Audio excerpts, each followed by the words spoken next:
We all know the Viking image Hollywood loves to show us. The longships with dragon heads cutting across the sea, the warriors standing tall, axes raised, fire and glory all around. But there's a part of that story they almost never show, the part below deck. Because once the raiding ended, another business began. And it wasn't gold or jewels that kept the Viking economy alive. It was people, human beings. Take the year 845. Danish ships land on the shores of Cork in Ireland. They don't just take treasure, they drag 112 women onto their ships. Nuns, farmers' wives, young girls, even merchants' daughters. They're shoved into the cargo hold. No windows, no light, just the smell of fear and the sound of chains. Below deck, the hold became a breathing grave.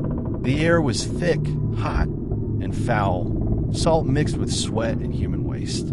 The ceiling was so low that no one could stand. People were forced to crouch or lie pressed against each other. Rats ran across their feet. Lice crawled in their hair. Mothers tried to cradle their babies, but hunger and sickness silenced cries all too quickly. The only light was a sliver from the hatch above, and even that was stolen when slammed shut. Among them was Amara, a girl barely 16. In that darkness, her body gave way to labor. With no midwife, no space, no hope, she delivered her baby on the damp straw. The child lived only moments, its cries smothered by the stench and the chains.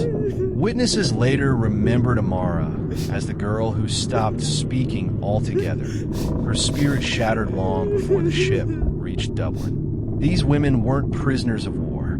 They were being held for ransom. They were products living inventory-bound for market, and Dublin's slave market was waiting. At dawn, the buyers gathered. They checked teeth like horse traders. They ran hands over calluses, hips, and hair. A young Irish woman might sell for the price of 2 good swords. An older one? Half that. Children? Even cheaper. The sound of coins clinking mixed with the sound of chains dragging. Archaeologists today still find rusted iron collars in those trading towns, collar size for women, some even with broken chains attached. In some skeletons, the bones of a neck bear grooves where the metal cut deep. These aren't just stories. The earth still holds the evidence. And some of those collars have names tied to them. One belonged to Isla, a young woman who tried to escape. When she was caught, the Vikings forced an iron collar around her neck, its spikes cutting her skin whenever she moved. She lived with it for weeks, forced to labor in agony, a walking warning to the others. Her story ends not with freedom, but with silence. But the real nightmare wasn't even the market. It was the journey. Imagine being trapped below deck for 70 days, crammed in a space only 3 feet high. Saltwater flooding enduring storms. People vomiting, coughing blood, pressed so close they could barely breathe. Eyewitnesses describe women giving birth in the dark on damp straw, newborns arriving into chains. Many never survived the voyage. Those who did often arrived broken. Ahmad ibn Fadlan, who saw Viking traders along the Volga, wrote of women who looked less than human when they finally reached port. Their bodies starved, their eyes, and still, the merchants calculated every single detail. A pregnancy meant extra profit. A death meant tossing a body overboard like spoiled cargo. This wasn't random cruelty. This was business. The Viking slave trade was a system. Organized, calculated, global. Take Ingvar's expedition in 1036. 30 ships left Sweden for the Caspian Sea, carrying 800 enslaved women. For months later, only half were still alive. The rest had died from disease, starvation, and violence. And yet the traders didn't care, because in Baghdad, Cairo, Constantinople, the demand never stopped. Northern European women, with pale skin, blonde hair and blue eyes were considered luxury goods. A single captive could be traded for a fine horse or a chest of gold. By the 10th century, Dublin alone was selling thousands of people every year. York in England was another hub. Had to be in Denmark too. Archaeologists have found shackles, collars, and chains buried beneath modern streets. The metal fragments of a forgotten industry. The records we do have are chillingly precise. Ship manifests listing women by age. Tax logs counting how many were sold. Even notes about pregnancies. Unborn babies counted as future profit. Women stripped and inspected at markets. A scar meant a discount. Gray hair meant a lower price. Virginity added a premium. And for those who tried to resist, the punishment was brutal. In 957, a group of women revolted in Dublin, killing their guards and stealing a ship. They almost made it home. Almost. Within a week, they were caught.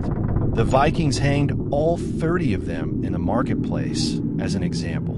Others who tried to escape were branded with hot irons across the forehead, a permanent mark that told every buyer. This one tried to run. Not all were sent to hard labor. Some became concubines in foreign courts, locked away in harems. Others worked in fields until their bodies broke. Many died far from home, buried in mass graves without ceremony, their names erased. Archaeologists have even found skeletons of women buried holding tiny wooden crosses, silent prayers for rescue that never came. And yet, sometimes a whisper of survival remained. In the ruins of a Viking trading post, archaeologists uncovered a stone with faint scratches, the name Nia, carved by trembling hands. It's the only trace she left behind. No one knows if she ever escaped, or if the stone was her final cry before vanishing into history. But her name survived, and in that, so did a part of her humanity. And still, life went on in Scandinavia as if this was normal. Because for the Vikings, it was. Their laws gave enslaved women no rights. They could be beaten, killed, or sold without consequence. They were property, nothing more. The trade was so ingrained that Old Norse had different words for different types of slaves. And the evidence still surfaces: shackles, chains, graffiti scratched in a stone in Dublin slave quarters, DNA traces of northern women in graves across Spain and Russia. Each fragment a ghost of the tens of thousands who were trafficked. Think about that number.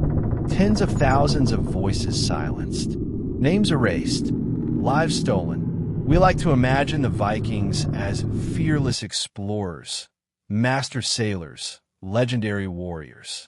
And yes, there were all of those things. But they were also traffickers.